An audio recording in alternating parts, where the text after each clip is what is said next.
Good morning, students. Again, we are back to our course Power Generation Economics EE704C, and this is our second lecture in Module 1. And still now, in Module 1, we have covered first video lecture, and I think you have gone through that video lecture. And this is about the study of different load patterns. So if we see the load is a very much undulating with the variation with the time. So as the time increases from the midnight 12 to the next day midnight 12, so during these 24 hours, if we plot the load curve for the various intervals of time of let it be of 1 hour, 24-hour sampling we are doing, and we are plotting the load curve, we see that the load is very much undulating. So different types of expressions will come in our mind to the power engineers. So what is the amount of the actual load? What is the amount of the load factor? What is the average load? And with these many terms, and due to the load growth pattern in for this year and for the next year, a little bit increase due to the urbanization of the population, due to the load demand from the people. And we know that the load growth helps in the increase in the per capita income of the country. And once the per capita of the nation increases, um, the system operates has to be very much in a very polished way. So due to this, so we have to study the different growths of the load, and the different terms and the factors arise from this study of the load pattern. So the utility center has to decide that which area the people need the peak amount of load, where in which area, geographical area, the base load should be given, and the peak hours load, where the load is much more increasing during the evening hours, where the shopping complex, industrial loads, lighting loads, agricultural loads, all these things we have to see. And the study of the load comes from the different terms and the factors what we will be studying. So the consumer has to utilize the load. So if the consumer utilizes the load and he increases the load day by day, and he is able to pay the amount of the load he has consumed properly, so that increases the country's economy, and that increases the per capita income of the country. So the utility centers always tell the consumers to increase your load. So the one will be able to increase the load when he knows that I will be able to pay this amount of money for the month end or for the 2 months end. So according to the plan, he has to decide, the consumer has to decide properly that how he will utilize the amount of the load. So he may be thinking of a geyser, he may be thinking of a refrigerator, he may be thinking of using two ACs or five ACs in his five rooms. So different appliances are used, may be used, but he has to think that at the month end he has to pay the bill. So if he is able to pay the bill, and if he is the increase the load pattern in a very increase the load pattern for his utility, so that increases the per capita income of the country. So with this view in keeping in mind, so different factors are there. So number one is the connected load. So as we know that in a connected load, in a load system, in a house, particularly a consumer uses, maybe he may be using two refrigerators, two TVs, three ACs, one washing machine. So different appliances, and the different appliances are of different kilowatts and wattages, different wattages at his premises. So the appliances, the total number of the wattages, the maximum wattages, the main wattages what he is using, that is the different appliances. The connected load means the different appliances of the consumers at different wattages at his premises, what he is amount using. So that is the connected load. So the sum of the load ratings. So if a refrigerator, he is using two refrigerator, so one refrigerator is of something 2 kilowatts and another is suppose 1 kilowatt. So rating, that is the rating. He may not be using that full rating, but the sum of the load ratings. So these are the appliances ratings.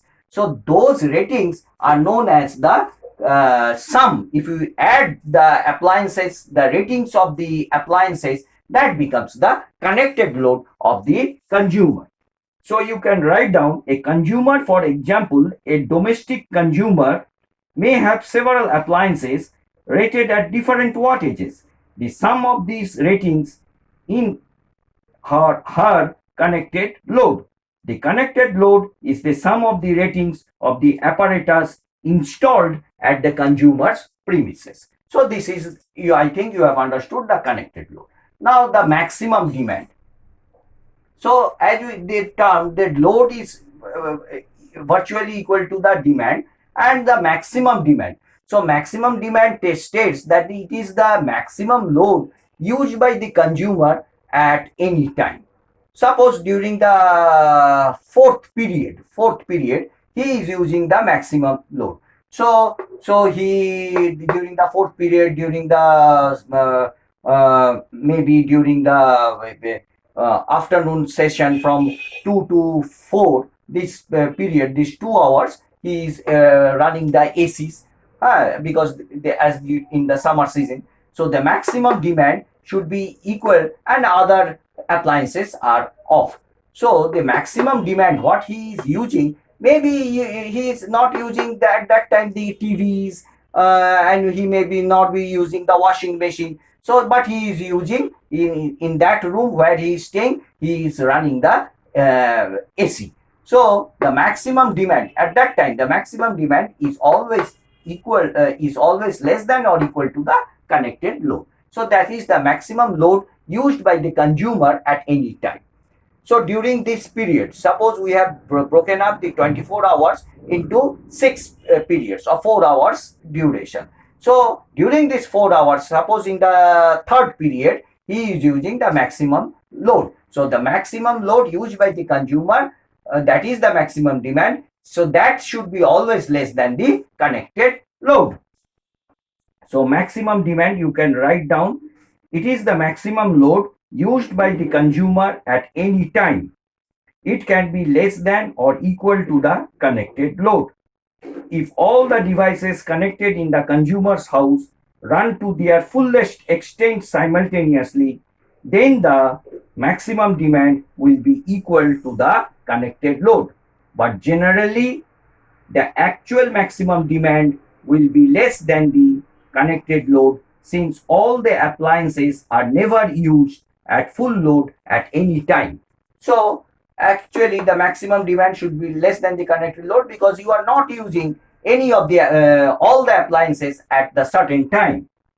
The maximum demand is usually measured in kilowatts or megawatts by a maximum demand indicator. So maximum demand indicator is there. So you have to see what is the it is measured in kilowatt or megawatts. Now the next term comes the demand factor. It is denoted by DF.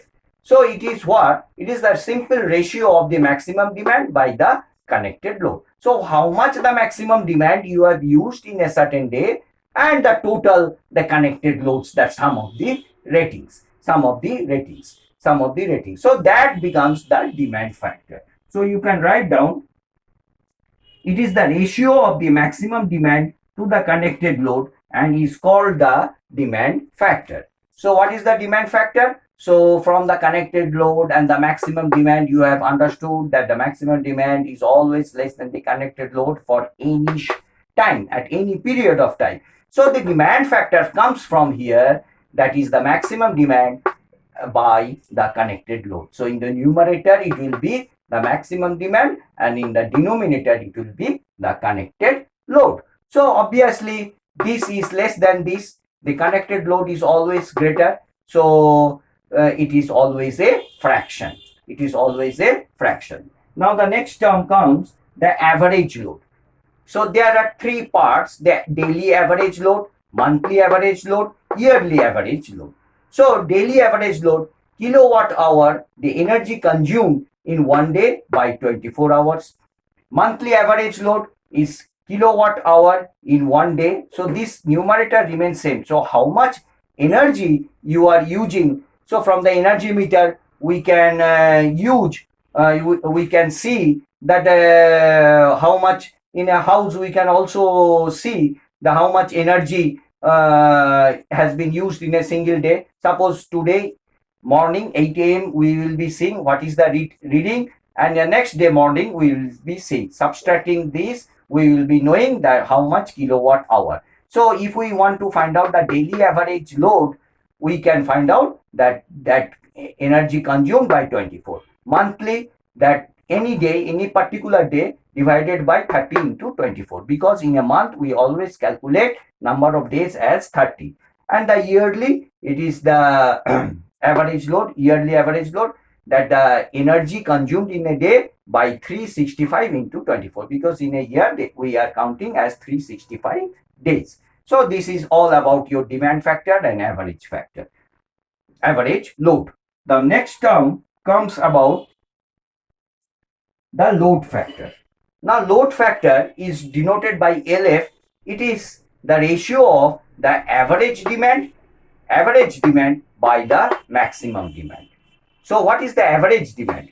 Average demand by maximum demand. So what is the maximum demand? So suppose maybe during the summer season that is the maximum demand. Now what is the average demand? Average demand, we are simply suppose in the rainy season 2 or 3 tube lights are on, something TV is on, we may not be using the ACs, and yeah, so this is the average demand. So this is more or less like that. So the maximum demand, so the maximum demand rises during the summer season or during the winter season, when we will be meeting the room heaters. So at that time the average demand also may increase. So the maximum demand, so what is my maximum demand and what is the average demand? Load factor is denoted by average demand by maximum, and you must remember that the load factor is always less than 1. Load factor is always less than 1. So you can write down the ratio of the average demand to the maximum demand is called the load factor. So little bit manipulation we have done. So average demand into time divided by maximum demand into time. So average demand into time, we can write out units generated in T hours. So how much the average demand into time means units generated into T hours divided by maximum demand into T. So load factor can be given. If units generated in T hours is given to you, you can find out the load factor. Not necessarily the average demand or the maximum demand always to be given. So in the time period, suppose in the 6 hours, the units generated is given and maximum demand is given, you have to calculate the load factor. So it defines it. So what is the utility of the calculating the load factor? It determines the overall cost per unit generated. So how much unit generated? So per unit generated, it determines the overall cost. So for 1 unit of generation, so how much cost I have to pay? So that is about the load factor.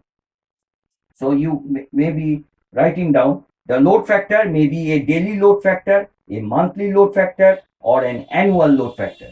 If the time period is considered in a day or a month or a year respectively, load factor is always less than 1 because average load is smaller than the maximum demand. It plays a key role in determining the overall cost per unit generated. So everything I have told in mathematically. Now, diversity factor. Now you have to understand that the utility center has to send the power to different distributed areas. Some area is posh area, some area is mediocre, some area is very low income people are staying. So according to the geographical area division, so we have to send the power. So that is the diversity. So the consumers may not be using the all throughout the same amount. Everybody should not have three ACs or two washing machines, two TVs, heaters, and other electrical gadget appliances. That is not customary that each and every customer will be using. So there is a diversity factor. So the diversity factor is defined as the sum of the individual maximum demands. Each and every individual, what is the individual maximum demand? Suppose for I am a customer, I have what is my maximum demand. So that is being counted. So some of the individual maximum, suppose in a colony or in a area, so what are these? Suppose customer A, what is his maximum demand? Customer B, what is his maximum demand? Customer C. So all the 100 customers or 10,000 customers, sum of the individual maximum demands divided by the maximum demand on the system. How much the system has to bear the capacity, because the system has to supply the power, it has to generate the power, and it has to distribute to the load centers. So the sum of the individual maximum demands divided by the maximum demand on the system. So this is always greater. This thing you remember that the load factor is always less than 1, but the diversity factor is always greater than 1. This thing you have to very much know it very carefully. The load factor is always less than 1, but the diversity factor is always greater than the 1, because the sum of the individual maximum demands is more than the maximum demand on the system. So that's why you have to know that the diversity factor is always greater than the 1. So you can write down diversity factor is the ratio of the sum of the maximum demands of a group of consumers to the maximum demand by the group of consumers. So here you can see that the power system supplies load to various types of consumers whose maximum demands generally do not occur at the same time. Therefore, the maximum demand on the power system is always less than the sum of the individual maximum demands of the consumers. The maximum demand is always less. The denominator is less and the numerator is more. So that's why it is always greater than the 1. A high diversity factor implies that a small maximum demand on the station. So if it is greater than 1, so what does it implies? So it implies that a smaller maximum demand. So if this is small, then only it will be greater than the 1. A high diversity implies that a smaller maximum demand on the station, it is possible to cater to the needs of the several customers. So diversity, I have to diverse to different areas, so diversity factor. So I can't diverse to different places. So that is less, that is very much illogical. So diversity factor means that I have to diverse my power to different places. So diversity factor should be greater than 1. It implies that a smaller maximum demand on the system, it is possible to cater to the needs of the several customers with varying maximum demands occurring at different hours of the day. I can cater the load. So this person may be needing the load at this time, but that person may be needing the load in the next 4 hours. So that's why the diversity factor is necessary, so that the utility center can diverse the load to cater the loads to the several consumers with varying maximum demands occurring at different hours of the day. The lesser the maximum demand, the lesser will be the capital investment of the generators. So lesser the maximum demand. Now this demand of the system is less. So obviously the revenue will be less. So that is necessary. We have to less generate, and less generation means less oil, and less oil means less money spent. So if the generators are Gencos, generator companies, they use the same thing with a less amount of fuel, and so less economic, that is better for them. So this amount, if it is less, so this is another advantage, that the capital investments on the generators, the less capital investments on the generators. So this quantity, if it is less, so diversity factor will be greater than 1. Again, if this is less, so that's why the capital investments on the generators will be less. That is a good thing for the Gencos. So a very important thing that the students must know while studying the different amounts of loads and the loads factors, what are the different patterns and different factors we have to study. So from this, a power system engineer always needs, that means a good utility center always needs high diversity factor and high load factor. So this thing you must memorize this. A good diversity factor, that means a high diversity factor and high load factor are desirable in a power system. So this may be an objective question. High diversity factor and high load factor are always desirable in a power system. Now let us discuss about the another part, that is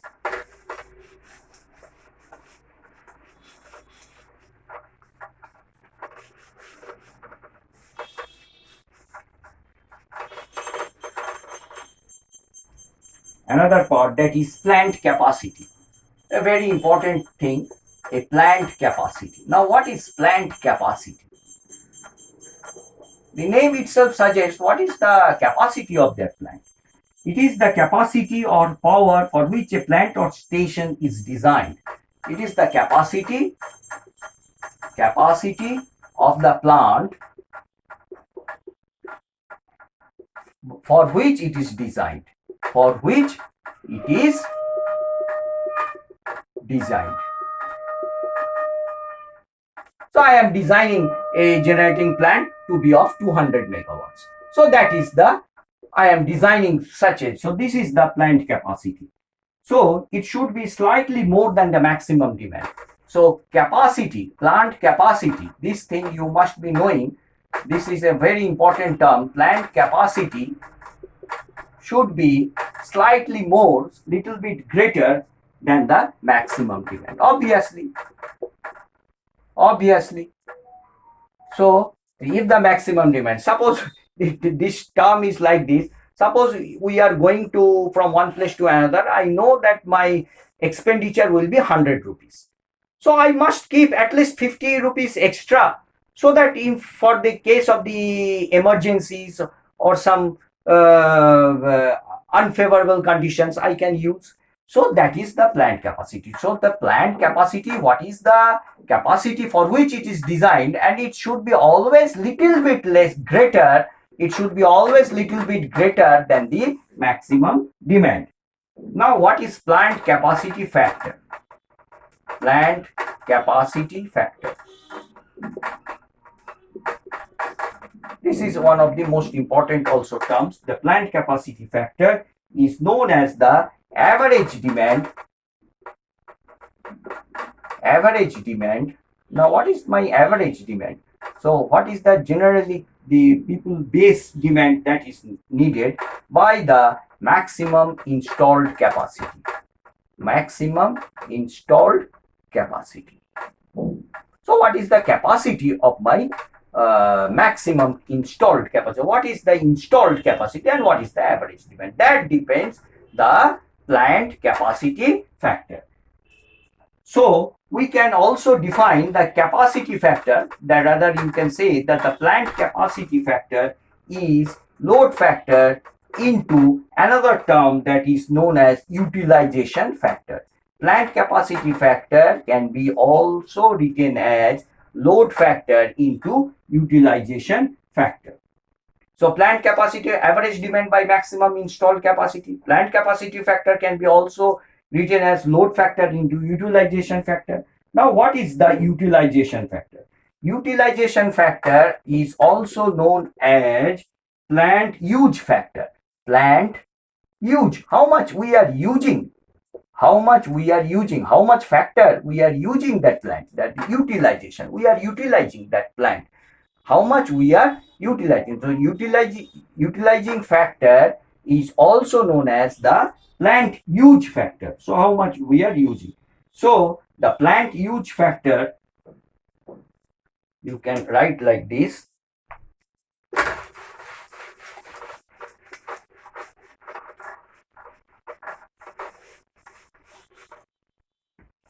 You can write like this: plant use factor, plant use factor.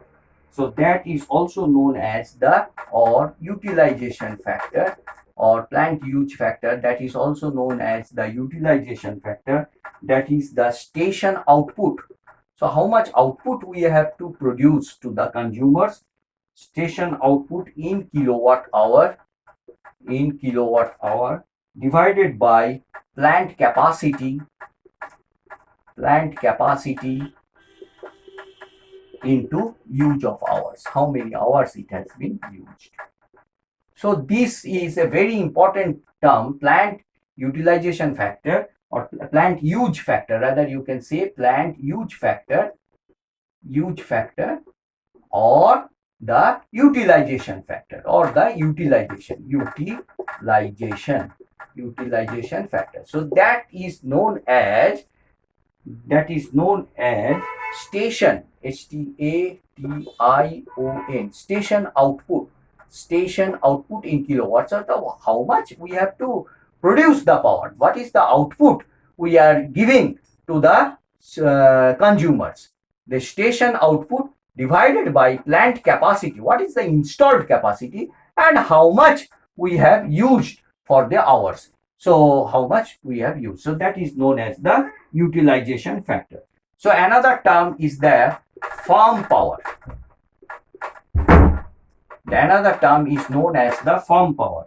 It is the power that will always be available under emergency. So it is the power that is available during emergency, available during emergency. So during emergency purpose, when this term is known as the firm power. Another is the prime power. What is prime power? Prime power. Now what is the prime power? It is the power continuously available for the conversion into continuously available. So the power that is continuously available. Continuously available. Continuously available. So that is the prime power. That is the base power. Firm power during the emergency. And what is the dump power? What is dump? Dump power. So what is dump power? So it may be for the hydroelectric power plants. It is used for mainly hydroelectric power plants. That is the water. Hydroelectric power plants. That is the water what we have used, that is kept as a dump for the load requirements. Hydroelectric power plants, water used, water necessary for load requirements. for load requirements. So we are dumping the water. So it is mainly used for the hydroelectric power plants. Dump means we have to keep the water which is necessary for the hydroelectric power generation, and water is kept as the dump. So that is the requirement. And what is spill power? Spill power. So during the floods, so excess available water produced during floods for the hydropower station, from the hydropower